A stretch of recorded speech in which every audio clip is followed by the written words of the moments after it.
You're listening to the Profit Connections podcast. Entrepreneurs and franchise owners, you'll want to tune in.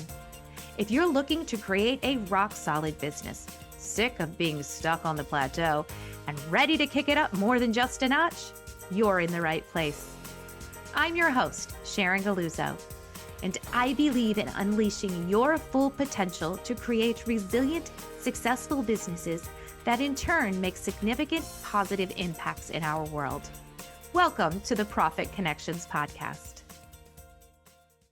Profit doesn't happen by chance, it happens by design. Let's dig in. And today we are going to dig into the devil in the details with my guest, Jan Janzen. Welcome, Jan. Well, thank you for having me, Sharon. I'm thrilled to be here.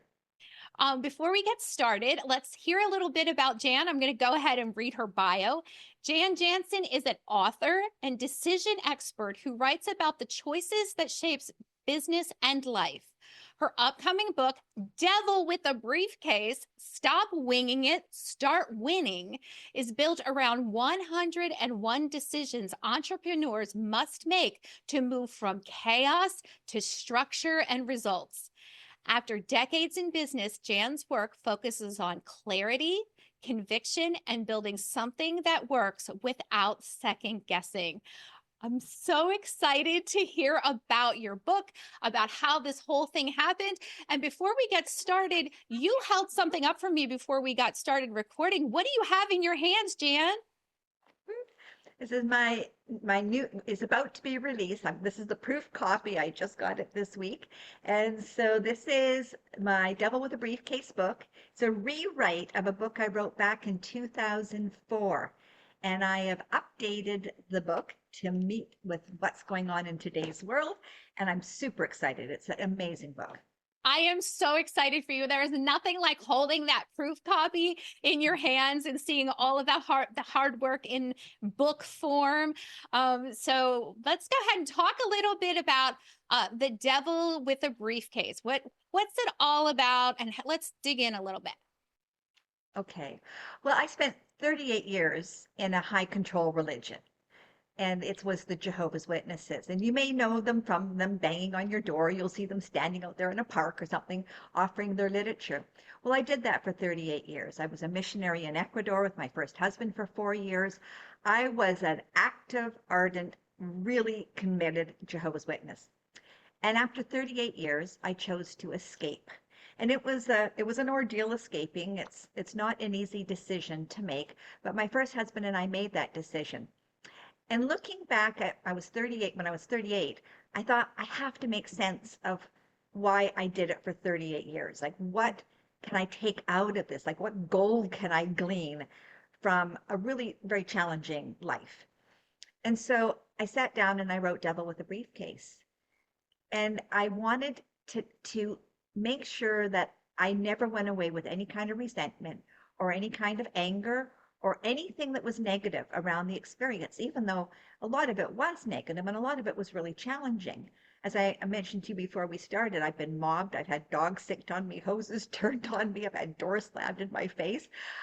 When people say, well, what if they say no? I go, get over it.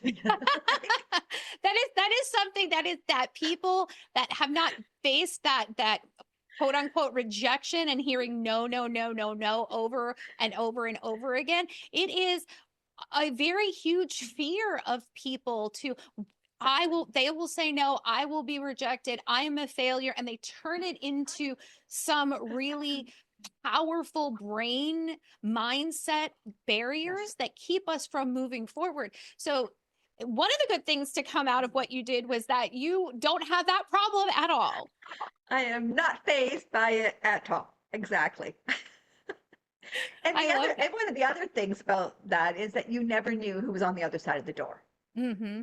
You never knew what religion they were, what faith they were, what gender they were going to be. You didn't have a clue what their culture was. And I come from Canada, where it really is a melting pot of so many different nationalities, like the US.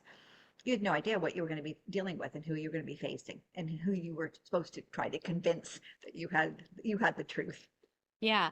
Another thing that was really powerful that we discussed a little before we jumped on is that you took from this experience positive things, and you turned that into a roadmap for business owners on how to approach their business based on your experiences as a Jehovah's Witness. Can you talk a little bit about that? What I did in the second edition, which I'm really pleased I did, because 101 chapters, people go, oh my goodness, that must be like, you must deliver that. That must be one package at Amazon. It's not. What I did is I realized how people have a very short attention span, and it's got worse the last 20 years. Oh, So yeah. my chapters are 1 to 2 pages. That's it. So, and they're not in any order. So you literally could say, I don't know what I need today, but I need something that's going to give me the right information. Open it up. And I always believe that's the right place for you to be. And my chapters are not called chapters. They're called decisions, because we're always making a decision, and particularly in your business, you're constantly making decisions. But I divided it into 7 parts. And one of my most fun is part 4, which is the unsexy stuff that changes everything. So you can see Yes, I've got a sense of humor in this. love The it. unsexy stuff that change everything, because that's the stuff that we usually avoid. It's the systems. It's the things we go, oh, do I have to? I don't want to do that. But that's the reason that the Jehovah's Witnesses were so incredibly successful, is because of their systems and structure. Mm-hmm. And like I told you, this is what I love to help my business owners do with, is how do you create those systems and structures? How do you create the foundation? How do you navigate your journey and do it in a way that you're not burning out, you're not hating what you do, and you are actually achieving the success that you want to have in your business? And this is all foundational. And what you just said was that the Jehovah's Witnesses have been around for quite a few years. Mhm. And the reason that they're able to continue and be successful is all of these foundational principles they've put in place. Exactly. People aren't really familiar with them. They only know when they bang on their door. They see them, like I said, standing out in a park. But they print their literature in over 100,000 languages. Wow. Now, you and I would be hard pressed to, think of 100 languages, but Yeah. they are incredibly, they are global.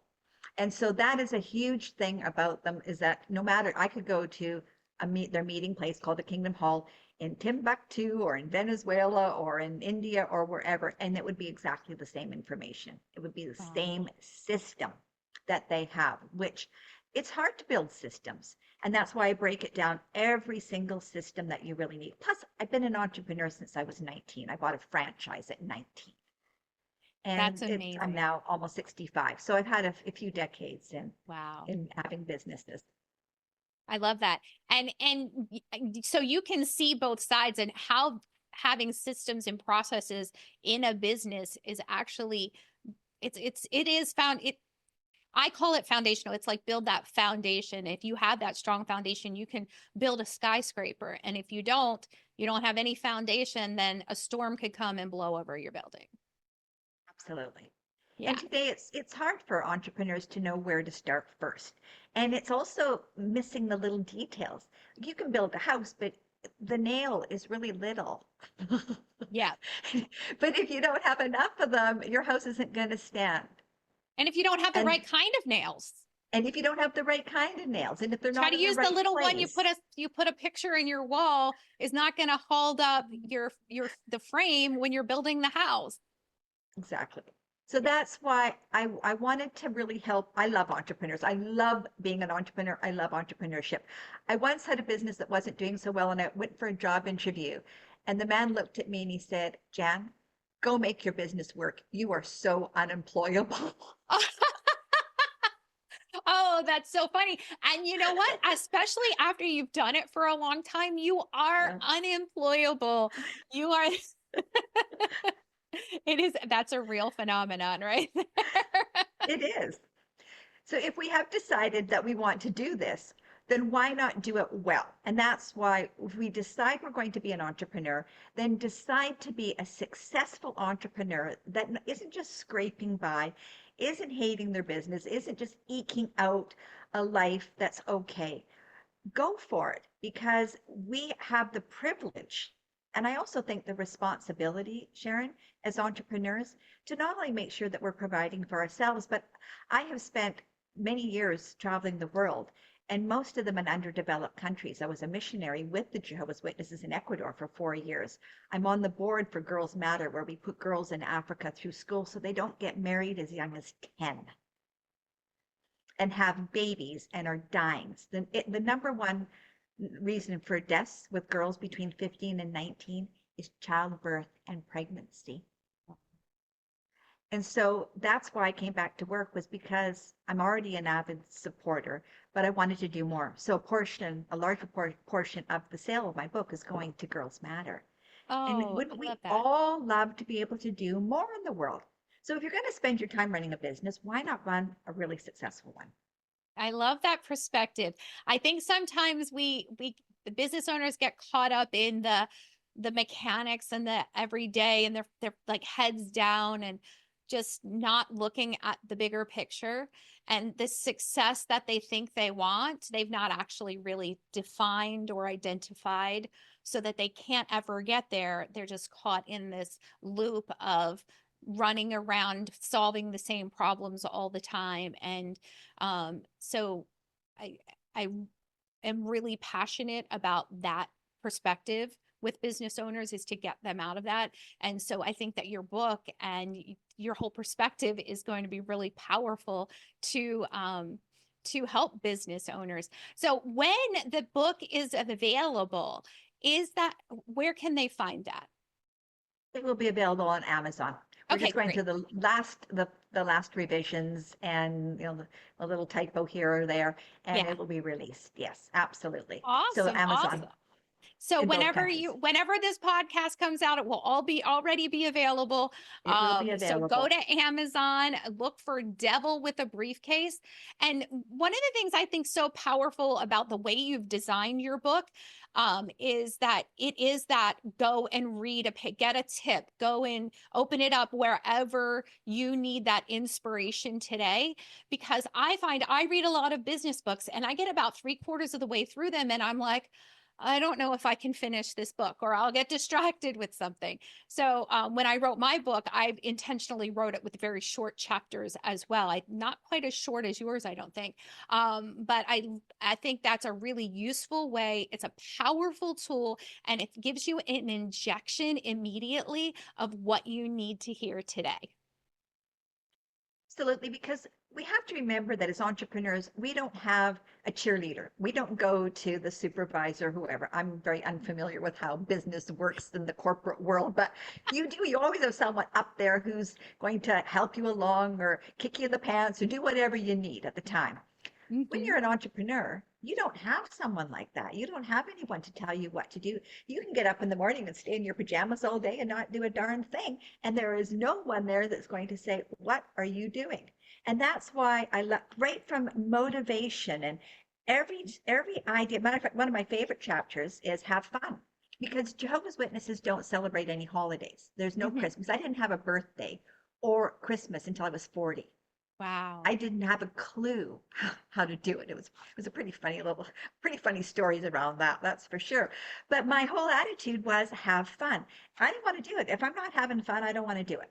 So Yep. just a reminder, if you're feeling down, or be grateful, or all kinds of things that you might not realize. There's a chapter on be humble. Yeah. Who talks about humility? Who talks about humility in a business book today? Well, I do, Yeah. because all of that is important. Building a team, building loyalty, being hospitable. It's stop caring what other people think. That's a big one right there, because especially when we're talking That's a about really big one. visibility podcasts, getting yourself out there, it's all about what do people think about me in our own heads. So really, Exactly. really powerful perspectives. I really am very excited to get this book. I'm going to get one myself. Um, Jan, I do have a question to ask you. Oh, before I do that, If you would like to get more information about Jan, you can go into our member portal. It's called profitconnectors.club. That's profitconnectors.club. And her information will be in there. You can watch the podcast episode, and then all of our other podcast episodes that we've recorded and the gifts from those particular podcasters, if they happen to give one to our audience. That's in our community, profitconnectors.club. You can go there. And Jan, I'm going to hit you with this question that I have begun to ask all of our guests. What's the most unexpected experience that made you adjust your approach to your business? It was my husband, my second husband, who got sick early on, much earlier than we expected. In 2020, I realized that he was not doing well, and by 2022, he passed away. So I had to make first of all, I had to pause everything and make sure that he was a priority. And then just watching someone that you love and that was so full of vitality. He was a brilliant doctor in the US and had an amazing product. He was out of the box, unconventional, and helped so many people. And yet there he was lying on his deathbed, and there was nothing anybody could do to help him, including me. What I realized is, and that's the next book that's coming out, it's called Life's Too Short for Maybe. And I really, really encourage people, look at what you're doing. How do you spend your day? Because I didn't expect to see him go at 73. My dad is 104 this month. We have no idea how long we have. So make sure that you are living each day as if it was your last, so that you can be on that deathbed with no regrets. And that to me is super important, because I've seen someone on that bed with regrets, and it isn't fun. Oh, that's really powerful. Thank you for sharing that, Jan. Well, thank you for asking that question. That's a very, very good question. I like it. I might just steal that one, Sharon. Okay. Thank you so much for being my guest here today, Jan. Everybody keep an eye out for Devil with the Briefcase. Get it, put it on your shelf, treat it like your business partner, pull it out whenever you need it. And whenever you're working on your business, when you're creating that magic that you're putting out into the world, remember to build with clarity, lead with purpose. Thank you so much for joining us, and we'll see you next time. Thank you, Sharon. Hey, Profit Connectors, that's it for another Profit Connections podcast. If you're ready to make moves and connections that take your business to the next level and get your gifts and resources, head over to the website profitconnectors.club. That's profitconnectors.club, and get your goodies right now.